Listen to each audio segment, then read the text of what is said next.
నమస్తే. నా పేరు డాక్టర్ పరధవన్. ఈ వీడియోలో మనం తినే ఆహారం గురించి మాట్లాడబోతున్నాం. రోగులు ఏమి తినాలి? ఏమి తినకూడదు? ఏ విషయాల్లో జాగ్రత్తగా ఉండాలి? ఆహారంలో మనం సాధారణంగా చేసే పెద్ద తప్పులు ఏమిటి అనే విషయాలపై చర్చించబోతున్నాం. ముందుగా, ఒక రోగి వచ్చి మనతో కలిసినప్పుడు, మాట్లాడినప్పుడు నేను అనుభవాన్ని పొందుతున్నాను. నా వంతు వచ్చినప్పుడు నేను అతనిని ప్రశ్నించడానికి చాలాసార్లు మనం అడుగుతాం, డాక్టర్, మీరు ఏమి తింటారు? మీరు ఏమి సూచిస్తారు? ఇది ఎలా తయారు చేయాలి? ఇప్పుడు ఇది ఎలా తయారు చేయాలి? బలహీనంగా ఉంది.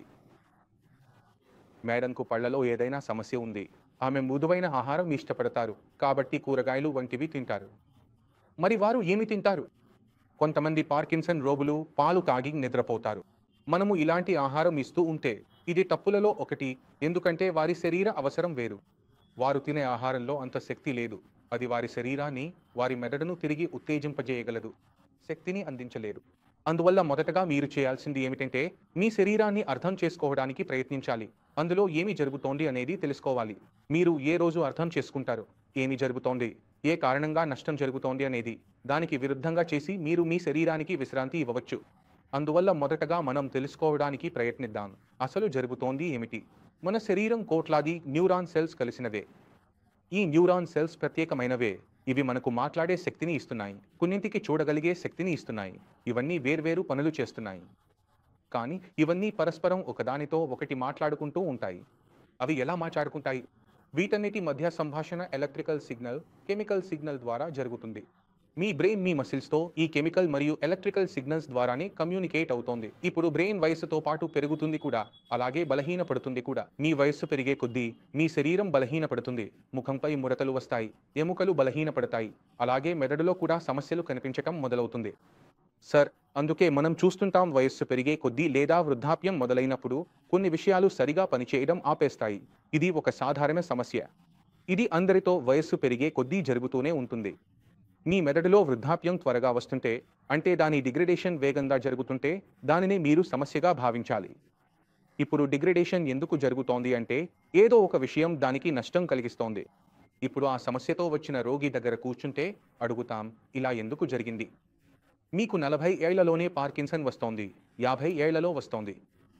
మాట్లాడుతుంటే అర్థమవుతుంది, ఇది కారణం లేకుండా జరగడం లేదు. చాలా సంవత్సరాలుగా 6 ఏళ్ళు, 7 ఏళ్ళు నిద్ర రావడం లేదు. రాత్రి 2 గంటలు, 6 గంటలు మాత్రమే నిద్రపోతున్నారు. రాత్రి 4 సార్లు లేవాల్సి వస్తోంది. ఎప్పుడూ ఆందోళనగా ఉంటున్నారు. అంతేకాదు, ఇంకో కారణం కూడా కనిపిస్తుంది. ఉద్యోగం కోల్పోయారు, పని మీద చాలా ఒత్తిడి ఉంది. ఇంకా ఏ కారణాలు కనిపిస్తాయంటే, కుటుంబంలో తండ్రి మరణించారు, పిల్లలకు ఏదైనా నష్టం జరిగింది, వాళ్ళు మరణించారు. అందులోని ఆ బాధ, ఆ ఒత్తిడి స్థాయి వల్లే నిద్ర రాకపోవడం జరుగుతుంది. అందువల్ల మనం చూస్తే ఇవే ప్రధాన కారణాలు కనిపిస్తాయి. ఇంకో కారణం కూడా ఉంది.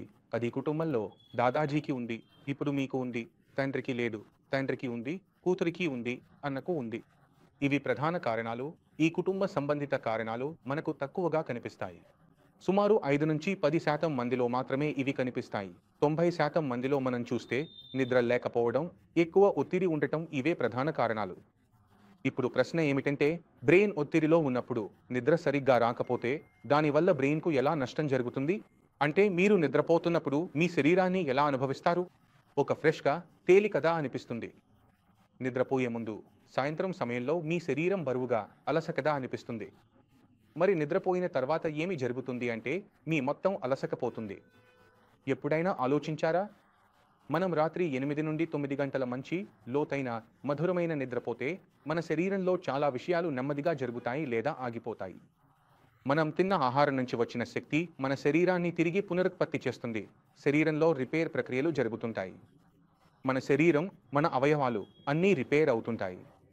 కానీ నిద్ర 8 గంటలు లేకపోతే ఈ రిపేర్ పనులు పూర్తిగా జరగవు. దాని ఫలితంగా ఏమవుతుంది అంటే, నిద్ర తక్కువగా తీసుకునే వ్యక్తికి కనిపించే లక్షణాలు, సమస్యలు కడుపులో మొదలవుతాయి. ఉదాహరణకి, మీరు ఒక రాత్రి నిద్రపోకపోతే మరుసటి రోజు మీకు ఏమవుతుంది? తలనొప్పి, తల తిరుగుడు, అలసట, ఆల్ ఇవే జరుగుతాయి. మాట్లాడాలనిపించదు కూడా. ఇది అందరితోనూ జరుగుతుంది. ఇప్పుడు పాకిస్తాన్ పేషెంట్ల విషయంలో ఈ నిద్ర గురించి మాట్లాడుతున్నారు.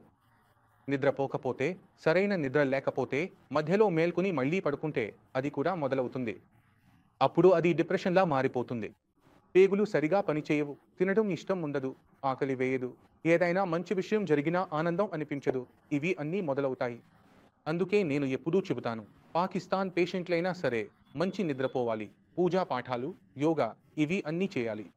8 గంటల నిద్ర తర్వాత కూడా కొంతమంది పేషెంట్లు వస్తారు. చాలా గర్వంగా చెబుతారు, డాక్టర్ సాబ్, నేను ఉదయం 4 గంటలకు లేచి పూజ చేస్తాను, కానీ నిద్రపోవడానికి నాకు 12 గంటలు కావాలి అని మీరు అంటారు.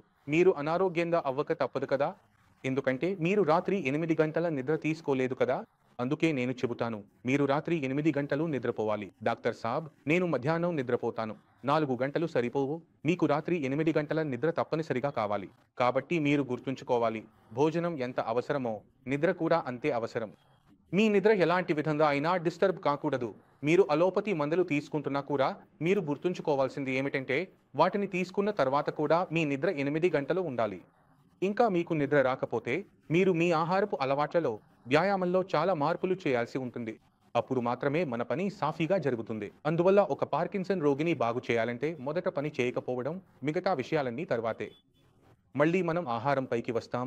మనం ఆహారం గురించి మాట్లాడుతుంటే నిద్ర విషయానికి వచ్చేశారు. అయితే ఇప్పుడు మీ ఆహారం ఏమిటి?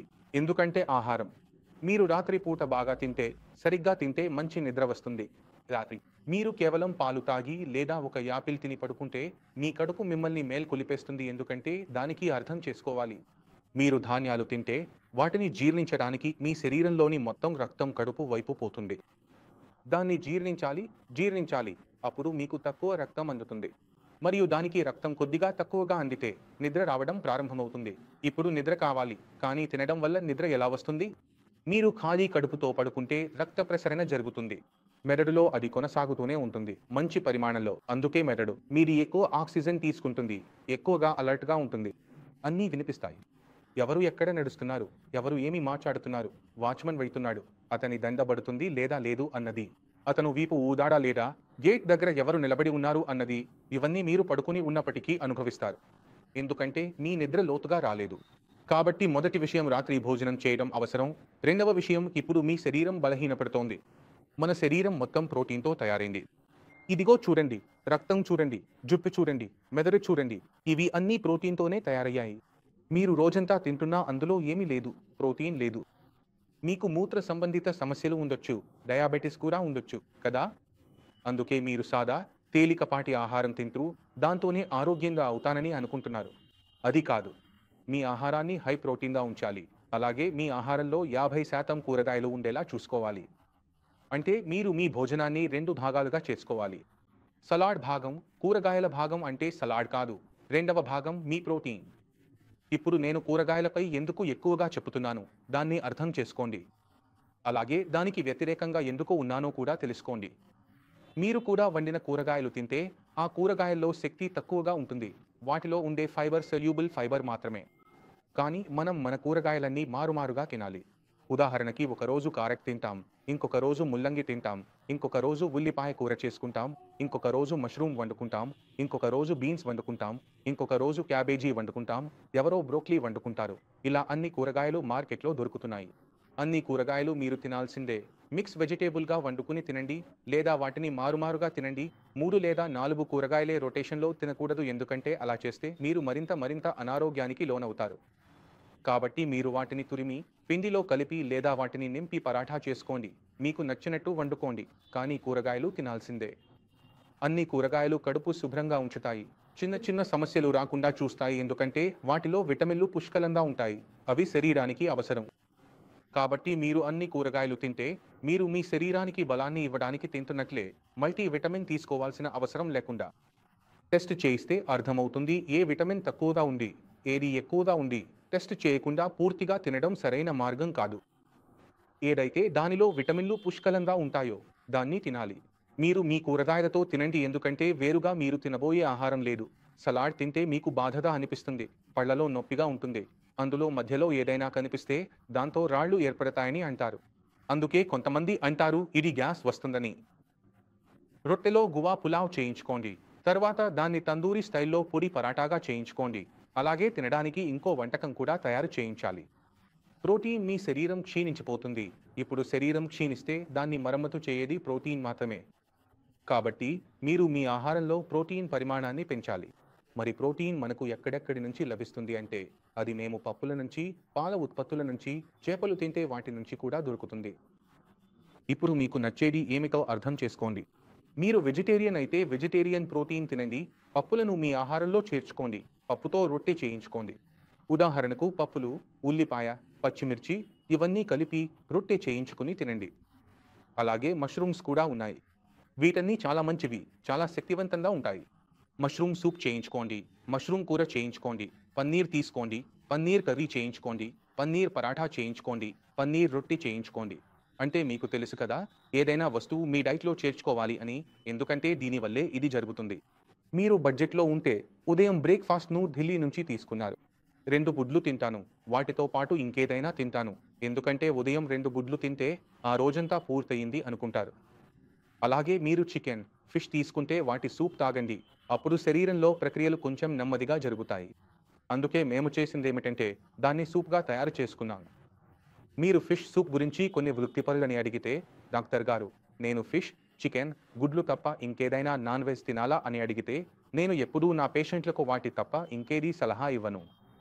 ఎందుకంటే ఫిష్, చికెన్ ఇవి వైట్ మీట్లో కొలెస్ట్రాల్ తక్కువగా ఉంటుంది. ఇది మీ గట్కు కూడా మంచిది, మీ శరీరానికి కూడా ఇతర మాంసాలతో పోలిస్తే బాగుంటుంది. కానీ వెగ్ మీట్ గురించి మాట్లాడితే అది మీ శరీరాన్ని అనారోగ్యంగా చేస్తుంది. రోజూ తింటే ఫిష్, చికెన్ బాగుంటాయి, అంతకంటే ముందుకు వెళ్ళి నేను ఇంకేదీ సలహా ఇవ్వను. ఈ సూప్స్ కూడా మీకు ఇంకో లాభాన్ని ఇస్తాయి. మీరు వెజిటేరియన్ అయినా, నాన్ వెజిటేరియన్ అయినా ఎలాంటి తేడా ఉండదు. మీరు వెజిటబుల్స్లో ఏదైనా కలిపి, ఒకరోజు గాజర్, ఇంకో రోజు మష్రూమ్, ఇంకో రోజు ఇంకేదైనా కూరగాయలతో కలిపి సూప్ తయారు చేస్తే, లేదా చికెన్, ఫిష్తో కూడా సూప్ తయారు చేస్తే మన శరీరానికి లాభం ఏమిటంటే, మీరు సూప్ తాగినప్పుడు అది పొట్ట నిండిపోదు, ఆకలి పెరుగుతుంది, కానీ శక్తి మాత్రం వస్తుంది. అవును, పొట్ట నిండకుండా శక్తిని ఇచ్చే ఆహారం మీ శరీరానికి మంచిదిగా ఉంటుంది. అవును, పాకిస్తాన్ పేషెంట్కి రోజులో 2 సార్లు సూప్ తాగడం మంచిది. 2 భోజనాల మధ్యలో మనం టీ తాగినట్టు టీని మానేసి 2 సార్లు సూప్ తాగడం అలవాటు చేసుకోవాలి. గియర్ సూప్ అయినా సరే లేదా ఇంట్లో తయారు చేసిన సూప్ అయినా సరే, రోజులో 2 సార్లు లేదా మొత్తం కుటుంబం కూర్చొని సూప్ తాగితే దీనివల్ల లాభం ఏమిటంటే, మీ శరీరంలో ప్రోటీన్ మరియు అమినో యాసిడ్లు తక్కువగా కాకుండా ఎక్కువగా చేరతాయి. మీకు ఆకలి తగ్గకుండా భోజనానికి ఆకలి అలాగే ఉంటుంది, అది కోడు. దీనివల్ల ఏమవుతుంది అంటే శరీరాన్ని మరమ్మతు చేసుకునే అవకాశాన్ని ఎక్కువగా పొందుతారు. అలాగే మీకు ఉన్న పార్కిన్సన్ను ఎదుర్కొనడంలో ఇది సహాయపడుతుంది. పార్కిన్సన్ రోగులు తమ ఆహారం, తినే విషయాల్లో జాగ్రత్త తీసుకోకపోతే, ఆహారాన్ని సరైన విధంగా తీసుకోకపోతే వారికే ఎక్కువ సమస్యలు కనిపిస్తాయి. అలాగే వారి రికవరీ కూడా తగ్గిపోతుంది. ఎందుకంటే వారి శరీరానికి అవసరం ఉన్న పోషకాలు అందడం లేదు. కాబట్టి మీరు ఆ అవసరాన్ని నింపాలి, కానీ పొట్ట నిండకుండా సూప్ ద్వారా. ఇది చాలా మంచి మాధ్యమం. ప్రతి పార్కిన్సన్ రోగి తమ డైట్లో తప్పనిసరిగా ఉంచుకోవాలి. ఈ వీడియో ద్వారా మీరు పార్కిన్సన్లో ఏమి జరుగుతోంది, మనం ఎలా ఆహారం తీసుకోవాలి, పోషక విలువలపై ఎలా దృష్టి పెట్టాలి అన్న విషయాలు బాగా అర్థం చేసుకున్నారని నేను ఆశిస్తున్నాను. అయినా మీ మనసులో ఎలాంటి సందేహం ఉంటే మోస్ట్ ఫోన్ నంబర్కు కాల్ చేయవచ్చు, డాక్టర్తో మాట్లాడవచ్చు, మీరు మాట్లాడవచ్చు. ఇదితో పాటు మనం ముందుకు సాగుదాం. మళ్ళీ కలుద్దాం, తర్వాతి వీడియోలో కలుద్దాం.